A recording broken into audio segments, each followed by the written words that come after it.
A French cuisine chef was teaching the students how to handle chicken, but one of the women refused to touch the meat. She even criticized the teacher's handling technique, calling it disgusting. Then, she tossed the chicken away in frustration. The teacher said nothing. He simply walked behind her and did something shocking.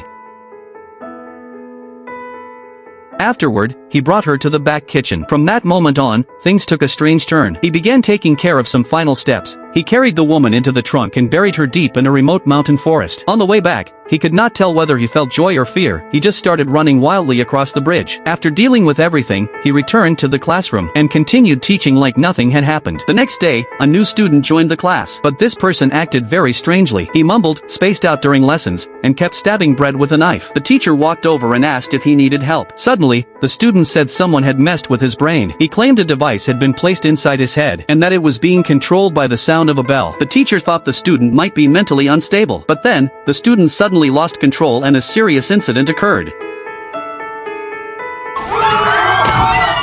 At first, the teacher looked terrified, but his face slowly became unusually calm. Police soon stepped in to investigate. They concluded that the student had harmed himself. During the questioning, officers also brought up the previous female student who had gone missing. The teacher acted like nothing was wrong and answered casually, but just when he thought the situation had settled, another teacher said she saw the missing girl in the classroom. When they turned to check, but there was only a chair left at the scene. The woman said she had just seen her sitting there. At that moment, a sudden noise came from behind. The chair slowly turned on its own, facing directly toward him. The air in the room instantly grew cold and eerie. The teacher quickly left the room, but then heard the sound of a familiar bell downstairs. Two blurry shadows flashed across the window. He instantly realized something was wrong. After that, his mental state began to fall apart. At home, he stared blankly at kitchen knives, thought his son was mocking him, and suffered from constant hallucinations. He felt like the whole world was against him. Just as he managed to calm down, that same bell rang again in his house. Shadows appeared in his bedroom, shapes he couldn't explain.